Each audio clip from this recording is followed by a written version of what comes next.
Welcome to another episode of Mondays with Milt. Now I've got my phone here, it's picking up the audio because it's a very loud area behind me.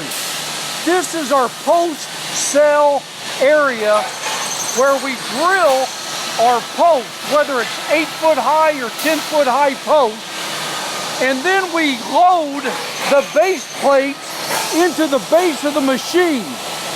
After these posts are drilled, they're going to be put in position on top of the base plate.